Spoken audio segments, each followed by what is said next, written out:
Mitos atau fakta? Mitos atau fakta? Selamat datang di Mitos atau Fakta. Silakan komen. Mitos atau fakta adalah sebuah cara untuk membedakan antara kepercayaan yang belum terbukti kebenarannya dan informasi yang didukung bukti nyata. Mitos adalah cerita atau anggapan yang sering dipercaya masyarakat, tetapi tidak memiliki dasar ilmiah atau bukti nyata. Fakta adalah informasi yang benar dan dapat dibuktikan secara ilmiah atau berdasarkan data nyata. Jadi, mitos atau fakta membantu kita membedakan antara kepercayaan dan kebenaran. Sekarang masuk ke video.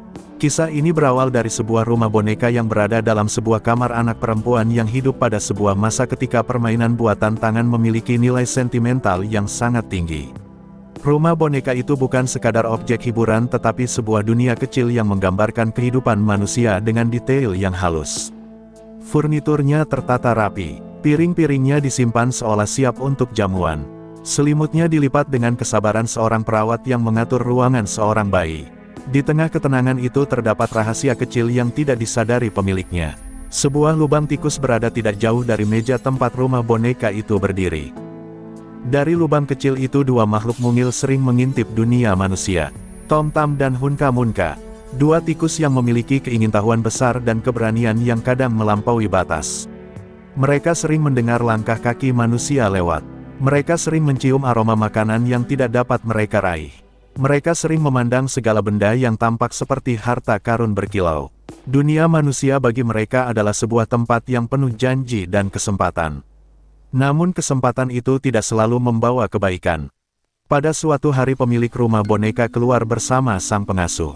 Rumah itu menjadi sunyi. Tidak ada suara langkah sepatu. Tidak ada derit lantai. Tidak ada suara sang pengasuh yang menegur anak kecil agar berhati-hati. Kamar itu hanya dipenuhi cahaya matahari yang masuk dari jendela dan meninggalkan bayangan lembut di lantai kayu.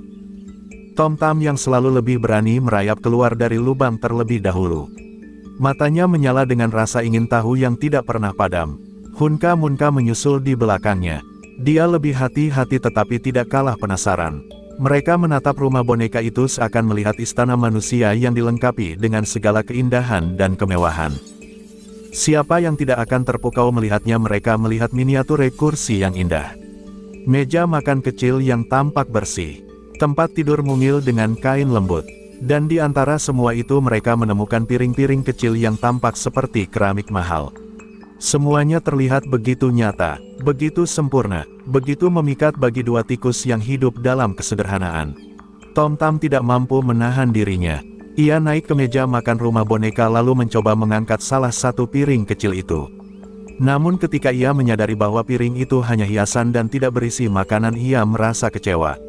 Dalam kekecewaan itu ia membanting piring tersebut. Piring itu pecah, namun bukan pecah seperti keramik. Pecahannya tidak seperti benda nyata. Ia baru menyadari bahwa semua itu palsu. Tidak ada makanan sungguhan, tidak ada kue, tidak ada minuman.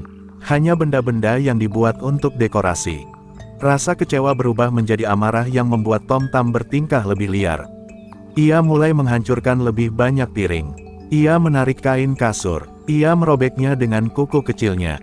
Hunka Munka mencoba menegur, namun rasa penasaran dan keinginan untuk merasakan dunia manusia membuatnya ikut mengambil beberapa benda kecil dari rumah boneka itu.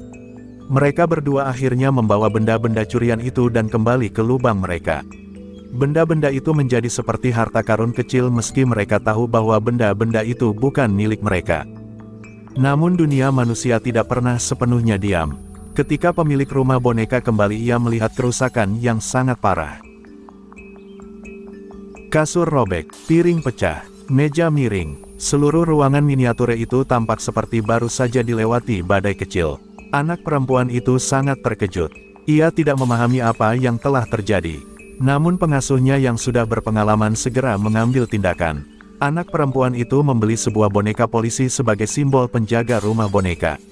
Sementara pengasuh membeli perangkap tikus sebagai perlindungan nyata. Tindakan itu membawa perubahan besar bagi Hunka Munka. Tikus kecil itu merasakan penyesalan yang mendalam. Ia mulai memahami bahwa tindakan mereka telah menyebabkan kerusakan pada sesuatu yang dicintai anak perempuan itu. Dalam diam dan tanpa ada yang mengetahui, Hunka Munka mulai pergi setiap pagi ke rumah boneka. Ia membersihkan rumah itu. Ia merapikan kasur. Ia mencoba memperbaiki apa yang bisa ia perbaiki. Ia berusaha menebus kesalahan yang pernah ia lakukan. Kisah ini menunjukkan bahwa rasa salah bisa muncul bahkan pada makhluk kecil yang dianggap tidak memiliki hati atau moral. Penyesalan adalah bentuk kesadaran. Kesadaran yang tumbuh dari memahami bahwa tindakan seseorang memiliki dampak bagi orang lain.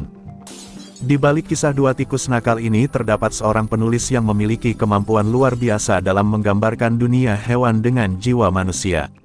Beatrix Potter seorang perempuan Inggris yang sejak kecil gemar mengamati hewan tumbuhan dan dunia alam. Ia bukan hanya penulis tetapi juga ilustrator yang sangat teliti. Setiap garis ilustrasinya dibuat dengan pengamatan mendalam. Ia mencintai detail, ia mencintai alam, ia mencintai cara hewan berperilaku. Cinta itu membuat kisah-kisahnya hidup. Beatrix Potter tumbuh pada masa ketika perempuan belum memiliki ruang besar untuk berkarya. Namun dengan ketekunan ia mampu menciptakan cerita-cerita yang bertahan hingga kini. Ia dikenal berkat tokoh-tokoh seperti Peter Rabbit. Namun setiap karyanya selalu membawa nilai edukatif. Ia menggambar bukan sekadar untuk hiburan. Ia menggambar sebagai upaya memperkenalkan keindahan alam dan tanggung jawab moral. Dalam kisah dua tikus ini ia tidak menggambarkan tikus sebagai makhluk menjijikkan. Ia menggambarkan mereka sebagai makhluk yang punya naluri, punya rasa penasaran, punya kegagalan dan punya kesempatan untuk berubah.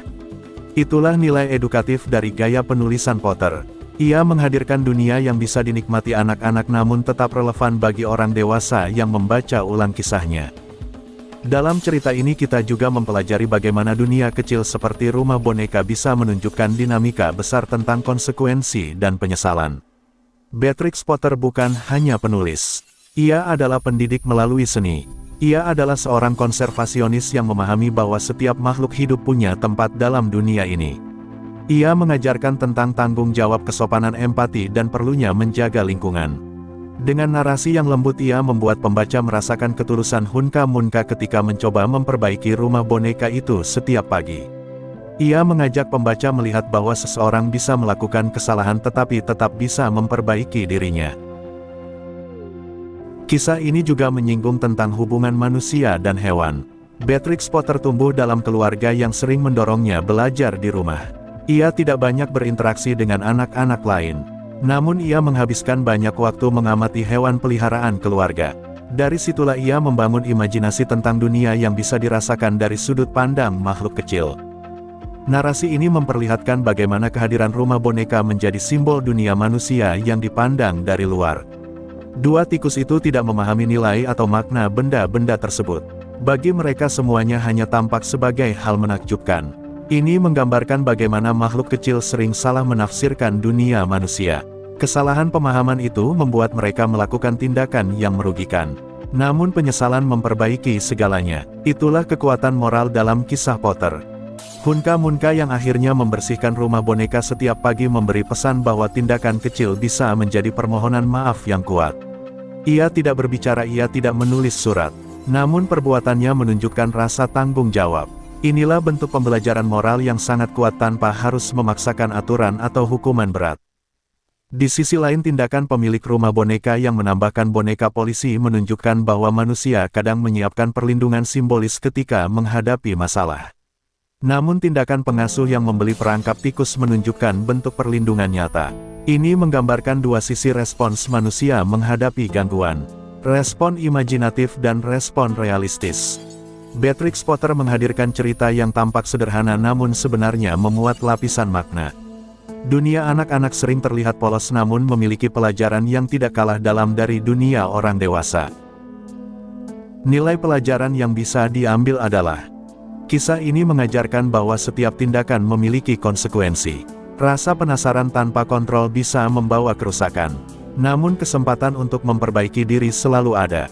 Penyesalan bukan akhir, itu awal perubahan. Kisah ini juga mengajarkan empati bahwa memahami perasaan orang lain adalah langkah pertama menuju kedewasaan moral. Selain itu kisah ini mengajarkan pentingnya tanggung jawab menjaga barang milik orang lain dan menghargai keindahan sesuatu meski ukurannya kecil. Sisi positifnya adalah, dua tikus itu memiliki rasa ingin tahu dan keberanian. Mereka berani menjelajahi dunia baru. Hunka Munka memiliki hati lembut yang akhirnya menyadari kesalahan. Dari sisi manusia, pemilik rumah boneka menunjukkan bahwa sesuatu yang kecil dapat memiliki nilai emosional besar. Sisi positif lainnya adalah penekanan bahwa setiap makhluk bisa berubah jika diberi kesempatan. Akan tetapi, Tom Tam terlalu impulsif. Ia menghancurkan benda-benda yang tidak ia pahami. Ini menunjukkan sifat merusak yang muncul dari kurangnya pemahaman. Mereka juga mencuri barang dari rumah boneka, tindakan yang merugikan pemiliknya. Dari sisi manusia, penggunaan perangkap tikus bisa membahayakan makhluk hidup. Ini menunjukkan bahwa manusia kadang merespons masalah dengan cara yang keras. Adapun tentang penulisnya adalah Beatrix Potter mengenal dunia alam sejak kecil. Ia tumbuh dalam keluarga yang mendukung hobi seninya meski tetap berada pada batas sosial yang ketat. Ia mempelajari tanaman, hewan, dan dunia kecil di sekitarnya. Ia membuat ilustrasi ilmiah dengan ketelitian seorang ahli botani. Ia juga membuat cerita dengan kehangatan seorang pendidik. Keberhasilannya menembus dunia penerbitan pada masa itu menunjukkan keteguhan seorang perempuan yang tidak menyerah pada keterbatasan.